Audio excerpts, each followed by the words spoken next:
guys, welcome back to another episode on Fowler and Friends. It's the time. Our Bass Pro Tour Fantasy Fishing starts Monday. I hope you guys have been following the invitationals. I have. It's been a pleasure to watch what they've been doing on Okeechobee. Some big fish caught. So let's break right into this. Let's go over how the lake's kind of setting up. From the research I've done, we found that there's some techniques that are pretty standard this time of year on the Kissimmee and Okeechobee in Florida there. Swim baits along the top, kind of just subsurface top water bite along grass edges and grass lines. Flipping and pitching, it's a big stick type of body of water this time of year. Multiple styles of soft plastics. Carolina rig, cranking, and spinner baits. A lot of power fishing. A lot of finesse techniques too will play. Power finesse techniques will play, as we saw on Okeechobee. They're targeting, current breaks where there is current in the lakes or wind-driven current breaks, and then they're identifying whatever type of vegetation these fish are setting up on, whether it's the dollar size pads, the bigger lily pads, the reed grass, so on and so forth. So as they're breaking down their water, that's what they're looking for. What I've learned from checking out the most latest YouTube videos from a variety of pages I watch, both kayak fishing and boat fishing. So I found several videos that were recently put out from several tournaments on the Kissimmee chain. Texas rigged weightless worms been playing huge in the backs of pockets where they can find some clean water along weed edges and in current breaks. They've been doing it both on finesse style spin tackle and a power finesse bait casting big stick style. They've been flipping and swim baits, moving baits, chatter baits. They've all been in play over the last week and up to today.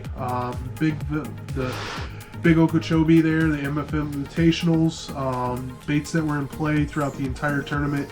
Chatterbait was huge. That played big. Texas Rig Soft Plastics, Brian Littner put a hurting on them for a couple days. Had a really good finish. He had the spin tackle out with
I don't see how forward-facing sonar is really going to play in this.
Seasoned angler, a lot of experience in Florida, has fairly good finishes consistently in Florida, has good consistency in top 10 finishes.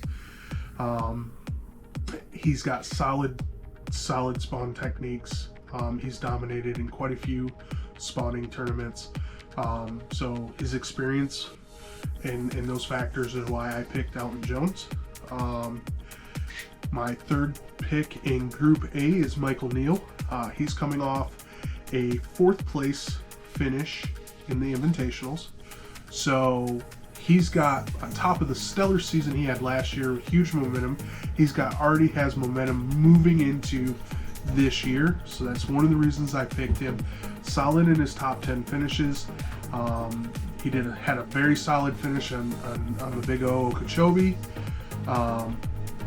He's got a great mix of techniques. As you watched him throughout last season, he really did good with multiple styles of fishing, highland reservoir, lowland reservoir. He did good in the northern clear waters. So I really liked him. I think he's a solid, all-around, overall great fisherman. And he's got that momentum factor going for him. My 4th pick is Randall Tharp. I'm going to pick a few of the older guys to throw in the mix, especially with the 5-fish format. He's got solid technique for Kissimmee. He knows how to run that big stick. He can move along, cover water with swim baits and chatter baits. So I like Randall Tharp. Solid in experience. He's been in the league for a long time. He's also another one that has a solid, top 10 finish ranking as well. So that leaves me to my 5th pick for Group A, which is Brett Height. Here's another one. He's got momentum going. He had good momentum at the end of last season, and he just had a 3rd place finish in the Big O. So he's got momentum coming into the Kissimmee chain. So he's got solid top 10 finishes too throughout his career, and huge with the momentum coming off Big O into the Kissimmee chain. So a couple days of rest and out they can go. So that's my Group A picks. I think we're going to do good. I did okay. I finished 1,600 today in the Invitationals. I don't put as much work and effort into those. I just kind of pick those guys. I don't do the research for those guys, so I do okay in that league. It's not bad opening finish for my Invitationals group. So Group B, start off, got Jacob Wheeler he's coming off back-to-back Angler of the Year awards and winnings. He finished 19th in the Big O Invitational Tournament today. You know he's solid for putting together patterns. You know he's solid for covering water and adaptability. You know, he's got a lot of strengths. We'll have to see how the new format plays with him on that, you know, because he did really utilize his electronics and numbers to dominate. So it'll be great. You know, he came from a five fish format and he dominated in those too. So it'll be great to see him go out and see him, you know, kind of throw this format back in their faces. Because if there were people that voted to change to kind of put a damper on his success, which it's probably out there, you know, we're people, we do things for people-y reasons. So it'd be nice to see him go out and have a great win or a good finish to kind of go, haha guys, I can, you know, even though this lake forward-facing sonar doesn't play, he can go out there and go, I can do it your way too. So, and you never bet against Wheeler, you know, he's got great finishes. On average, he's in the top 20, top 10, probably more than most anglers. So my next pick is Mark Daniels Jr. He's on the rise, up and comer. He had a good season last season. He's in good company, in good mentors. So he hangs out with DC, he hangs out with Jacob Wheeler. He still does his own things, but I think he's in the right company to be a winner. So, you know, 50% of his finishes are in the top 10. He's very in tune with fish movement and water temp in this time of year. So I really hope that, you know, that intuitiveness will help play in him becoming very successful in this tournament. He's strong in several of the techniques that are predominantly in play right now, with the big stick and flipping and the moving baits, the power baits, whether it be, you know, a jackhammer or, you know, swim bait of some sort. So he should do good as well. My third pick in Group B is Dustin Connell. He has huge momentum from last year as well, with several big wins, especially there late at the end winning on Hyuga. He's the definition of versatility. I've seen him go out and finesse. I've seen him go out and power fish. He's got a lot of different tools in his bag. He will be the first one to tell you he hates spawning tournaments, but I still think he'll do good because the fish are setting up with a spawn, post, and pre style. I think he'll find those fish in their movements, and he'll put together a pattern that he can go out and power fish. I mean, Brett Height had a huge finish today, and he threw a jackhammer the whole time. He was down there on Kissimmee, and so I think Dustin will find a similar pattern and move into potentially some of the top rankings for this week coming up. My fourth pick in Group B is Randy Howell. Randy Howell's he's got momentum. He's got a top 20 finish here on Big O today. So he's got momentum. He's a very versatile angler. But if you remember from last season, he broke the record for biggest fish caught at Bussy Break, not once but twice. So he's got a knack for big fish, and with the new format being a 5-fish format, I really think he'll play. Like I said, he got a top 20 finish today. He probably would be putting even more effort into the Kissimmee chain, and has got, you know, all these guys that fish today, even though Okeechobee and Kissimmee are completely different and it changes day by day, but they got their fingers, all of them got their fingers on the pulse of what's kind of going on in Florida right now. So, and with their experience and their adaptability, I really think these guys are going to have edges over the anglers that just pre-fished and didn't get any amount of fishing close to the start of the tournament like these guys did. And but Randy Howell, you know, he's another great experienced angler, really intuitive on the water and has a knack for those big fish. So really looking forward to his fishing this week coming up. My above 40 pick in Group B was Takahiro Omori. He's you know, he either does really, really well in Florida or not so well. So, but he's solid in top 10 finishes. He's very solid in his finishes in Florida, and he's a solid spawn fisherman. It's kind of his wheelhouse. So that's why I picked Omori. And you know, the man designed baits that all of us use day in and day out, so he knows a thing or two. So those are my top 10 picks for the tournament coming up starting Monday. There may be a few tweaks or changes between now and then. You know, we can always do a little more research. Major League Fishing is going to put out their predictors probably sometime over this weekend, I would assume. They usually get them out not too early and almost too late, so I encourage you to go check out what they have to say before kind of locking in your final 10 and whatnot like that.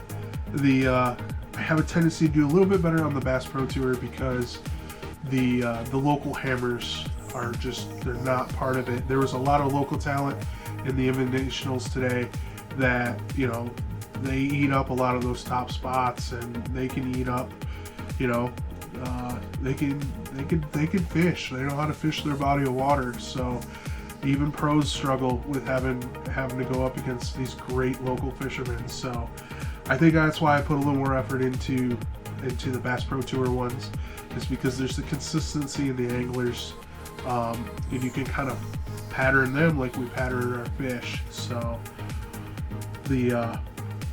look forward to it. Make sure you guys comment, you know, chat on these videos. Like to see, you know, see your inputs, who you picked, why you picked them. So feel free to comment on these on YouTube, and comment, you know, what you like about my picks, what you don't like about my picks. I'm just here for the fun, and I'd love to have the banter back and forth. So also, if you like these videos and you like what I'm doing here, make sure you like and subscribe. One, it'll help YouTube share our videos and our comments to other like-minded people, and it'll help grow the channel, and they'll make sure you guys get to see more of this. So really appreciate you guys tuning in, following along. Hope you had really good picks, and hope you guys win that truck and boat, or at least the rod combo, be in the top 25. And hey, it doesn't hurt to play when it doesn't cost you anything. Have a good one, guys.